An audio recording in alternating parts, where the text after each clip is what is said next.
여기 송북동에는 아직도 가을이 한창입니다. 제가 사는 강원도 쪽은 뭐 이미 겨울이 시작됐어요. 일부 북쪽에서 이제 눈이 내리고 뭐 개울가에 뭐 얼음이 얼기 시작했습니다.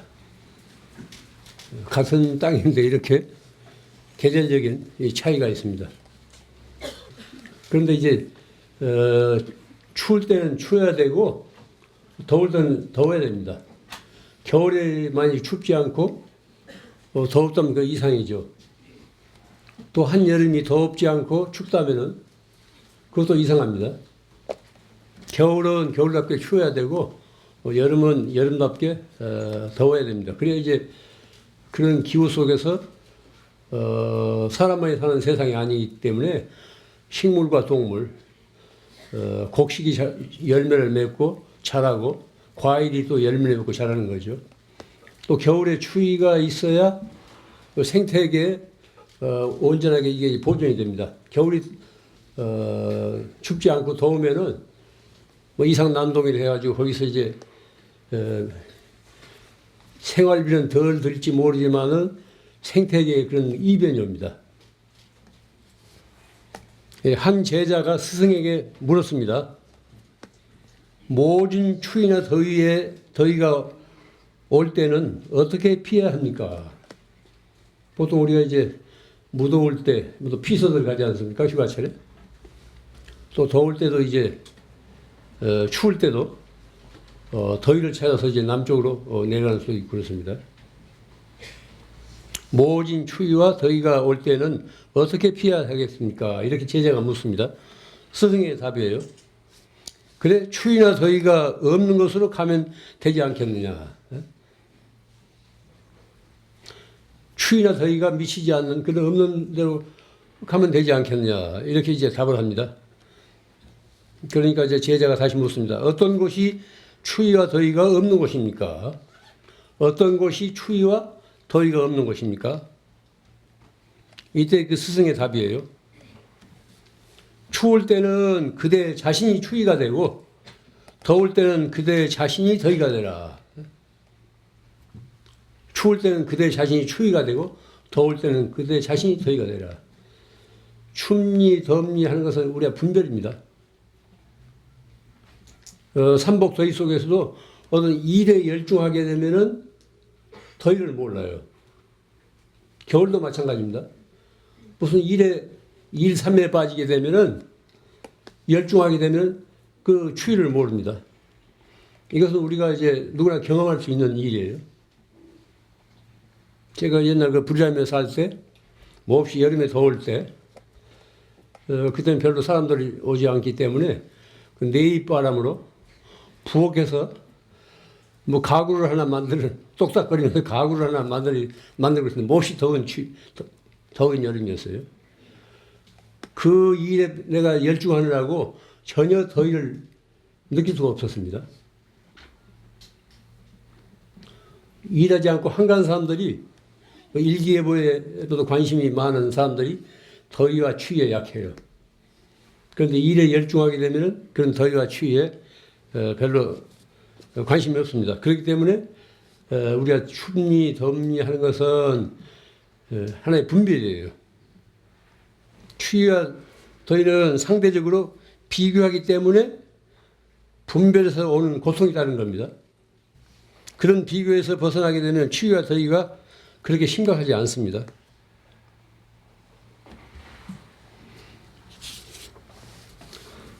이런 현상은 비단 추위나 더위뿐만이 아닙니다. 뭐 생사를 나고 죽는 일, 괴롭고 즐거운 일, 혹은 얻고 잃는 일, 또 사랑하고 미워하는 일, 가난과 부 등도 상대적인 비교에서 오는 현상이에요. 거기는 절대치가 없습니다.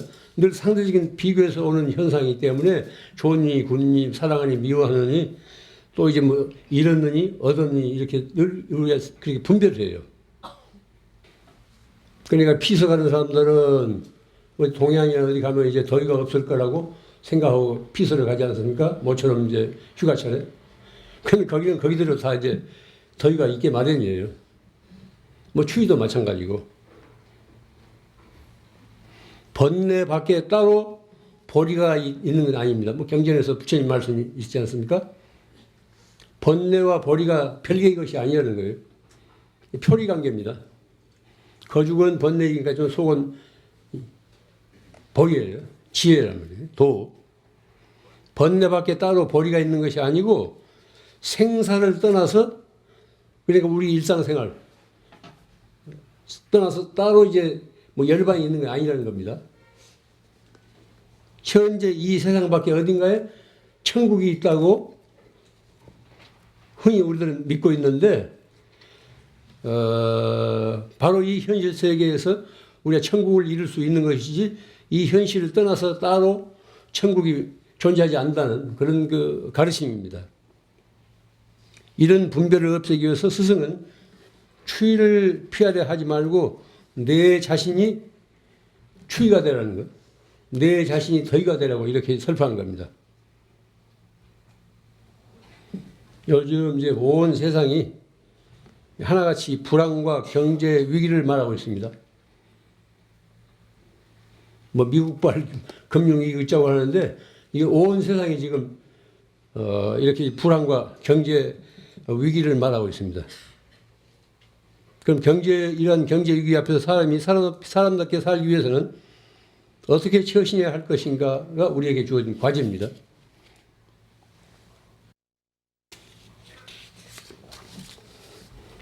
신문 방송마다 뭐 못 살겠는 불황이네, 뭐 경제 위기네, 또 뭐 신용이 낮게 평가되네, 이렇게 얘기하니까 그런 그 보도에 접할 때마다 우리들 자신들도 속으로 기가 죽고 상처를 입게 돼요.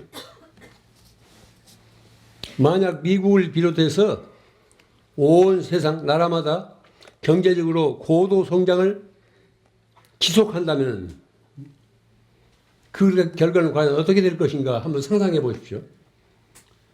이런 불황이 전혀 없이, 경제 위기가 없이 이 지구상에 있는 모든 나라들이 한결같이 불황을 모르고 고도 성장으로 치닫게 되면 그 결과가 어떻게 될 것인가 한번 상상해 보세요. 이건 끔찍한 일입니다. 불황과 이제 경제 위기보다 훨씬 끔찍한 결과를 초래할 수 있어요. 왜냐하면은 국가 지도자를 비롯해서 사람들은 어떤 경제적인 문제를 자제할 줄은 모르지 않습니까? 억제할 줄은 모른다고. 그저 많이 갖고 많이 차지하고 많이 쓰고 많이 내버리고, 이런 우리가 틀에 갇혀 있기 때문에 그 밖의 것은 전혀 생각할 수가 없는 거죠.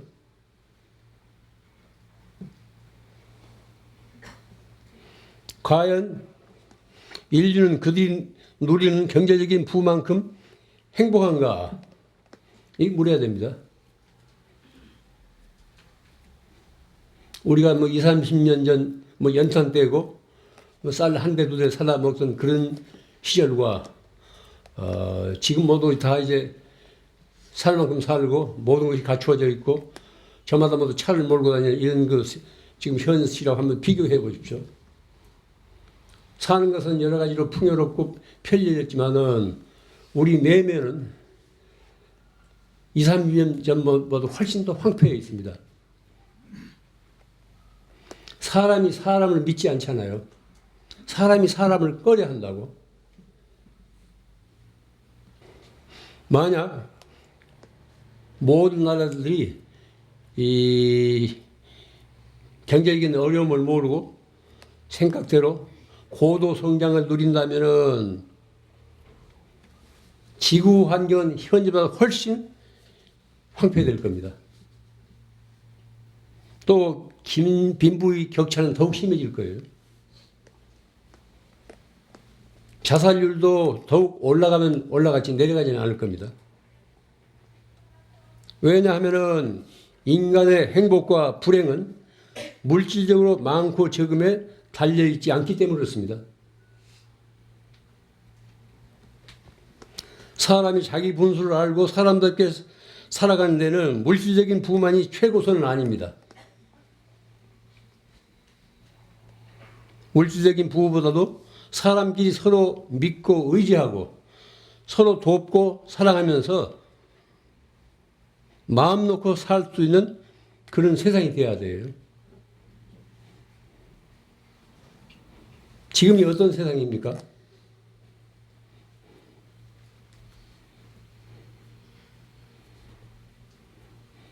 우리가 사람이면서도 20, 30년의 사람에 비해서 훨씬 인간 가치는 전락되어 있습니다. 사람이 사람을 못 믿어합니다.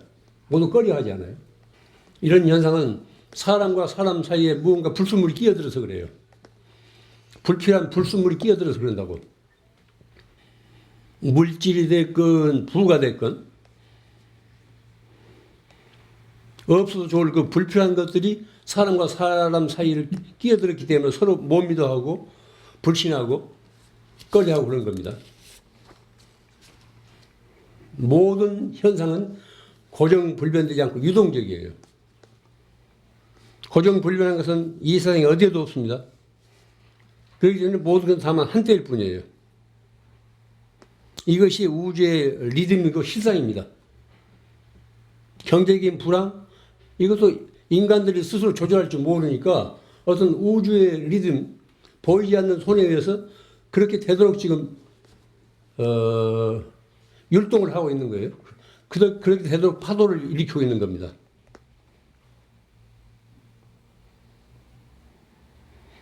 그러므로 얻고 잃는 것에 너무 연연하지 말아야 됩니다. 얻었다고 해서 좋을 것도 없고 잃었다고 해서 기죽을 것도 없습니다. 그건 한때예요. 어떤 우주의 리듬으로 생각하면 된다고요. 이 일을 당한 그 당시는 괴롭고 참기 어려웠던 일도 지내놓고 보면 그때 그것에 그 나름의 의미가 있음을 알 수 있습니다. 뭐 뒤늦게 우리가 알아차리죠. 그때는 도저히 감내할 수 없을 정도로 고통스러웠던 일도 세월이 지나서 이렇게 객관적으로 자기 자신을 돌아보면 그 나름의 다 의미가 있었어요. 뭐 IMF 그런 위기도 그때는 어려워서 뛰어내린 사람도 많고 뭐 여러 가지로 이제 직장에서 떨려나는 사람도 많았지만 지금 생각해보면 어떤 인간 형성의 길에 이 세상이 제대로 굴러가는데 무언가 까닭이 있어서 그런 시련이 우리 앞에 온 것입니다. 그런 의미를 우리가 안다면은 그렇게 고통스럽지 않아요. 그런데 그런 의미를 모르면은 끝없이 고통스러울 뿐이죠. 이런 때 온 세계 불안과 경제위기가 어째서 찾아왔는지 그 의미를 곰곰이 살필 수 있어야 됩니다. 인간의 욕망은 끝이 없기 때문에 자제할 줄 모르기 때문에 어떤 우주에 보이지 않는 우주의 손에 의해서 어떤 우주의 리듬에 의해서 우주 질서에 의해서 그렇게 되고 있다고 이렇게 생각해야 돼요. 인류의 미래를 위해서 긍정적인 의미가 있을 수 있습니다. 거듭 말씀드린 옛사람들이 한결같이 얘기하는 게 넘치는 것은 모자란만 못하다고 그러지 않습니까? 너무 넘치기 때문에 까불지 말라고 뭔가 이렇게 따둑거린다고 이렇게 생각해야 돼요. 옛 스승의 가르침인 보왕산매로는 이런 법문이 실려 있습니다. 세상살이에 곤란이 없기를 바라지 말라. 세상살이에 곤란이 없으면 오만한 마음과 사치한 마음이 일어난다. 그래서 옛 스승들이 말씀하기를 근심과 곤란으로서 세상을 살아가라 하신 것이다. 세상살이에 곤란이 없기를 바라지 말라. 세상살이에 곤란이 없으면 오만한 마음과 사치한 마음이 일어난다. 그래서 옛 스승들이 말씀하기를 근심과 곤란으로서 세상을 살아가라 하신 것이다. 보왕산매론 론조가 이제 어떤 역의 처세하기, 어떤 역경계에서 우리가 어떻게 이제 딛고 일어설 것인가 하는 그런 교훈들이 실려 있는 그런 법문입니다.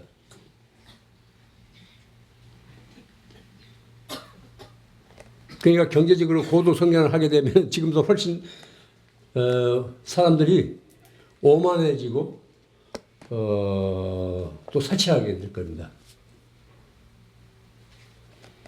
부시 정권 초기에 이라크를 침공하잖아요. 모두 세상에서 다 반대하는데, 뭐 부시 정권 자체가 이제 오만한 그런 뭐 정권인데, 거기 뭐 핵무기도 없고 무슨 화학무기도 없는데 그걸 빙자해가지고 이라크를 그렇게 침공하잖아요. 현지 사람들도 많이 희생당했고 또 멀쩡한 미국 젊은이들도 거기 와서 수만 명 그렇게 죽지 않습니까? 뭐 지금도 이제 끝나지 않고 있죠. 그 결과를 보세요. 정치 지도자의 그 잘못 판단, 또 오만한 것이 그렇게 이제 인류사에 그런 그 끔찍한 재앙을 불러일으킵니다. 오늘 같은 그 미국 사회의 어떤 금융위기도 그 시발점은 그런 데 있는 거예요. 그런 아무 의미 없는 일에 탕진하기 때문에 어떤 우주의 리듬이, 우주의 손결이 까불지 말라고 그렇게 이제 따뜻거리고 있는 현상이 좀 오늘 같은 그런 그 경제 불황입니다. 저는 그렇게 생각해요.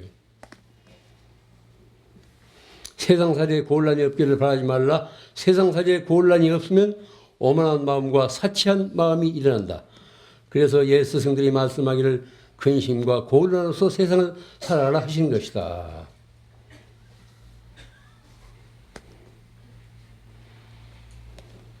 추위와 더위를 피하려 하지 말고 그대 자신이 추위가 되라고 하는 교훈도 뜻은 같은 데 있습니다. 그렇게 되면은 추위도 더위도 미칠 수가 없습니다.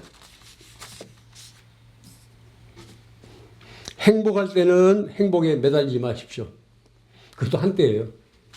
집안에 좋은 일이 있다고 해서 너무 좋아하지만 말하는 거예요. 조심조심 그걸 이제 감사히 받아들일 뿐이지 좋은 일이 있다고 해서 그것이 영원히 지속될 걸 생각하지 마십시오.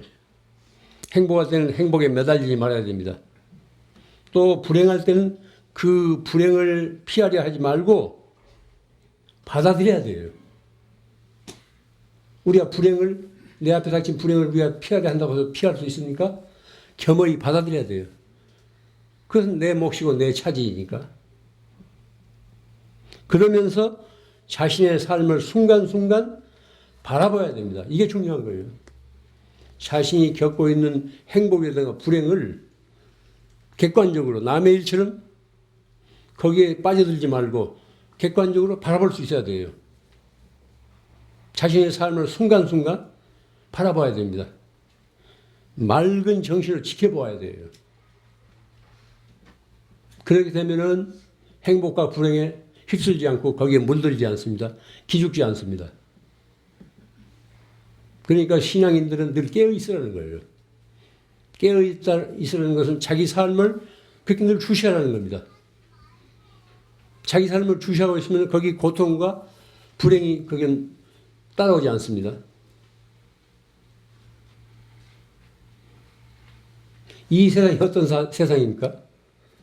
이것 극락도 아니고 지옥도 아닙니다. 사바세계,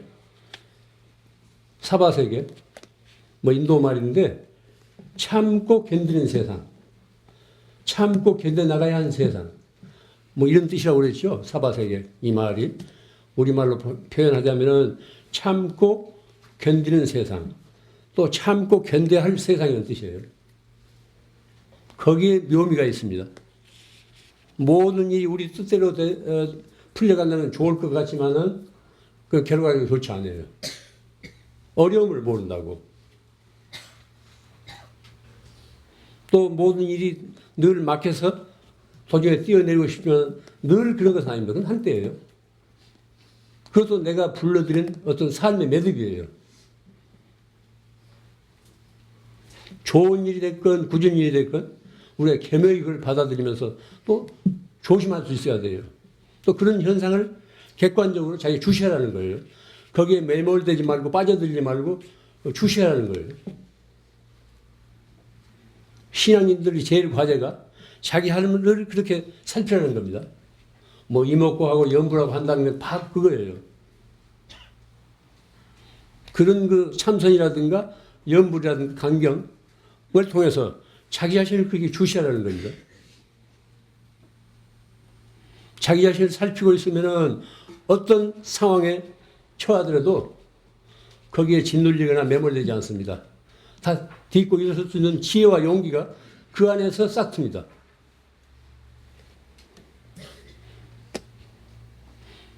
자기 자신을 주시하면서 어떤 삶의 의미를 되새기고 음미할 수 있어야 돼요. 뜻있는 겨울 안개가 되도록 우리 함께 정진하십시다. 이만 마치겠습니다.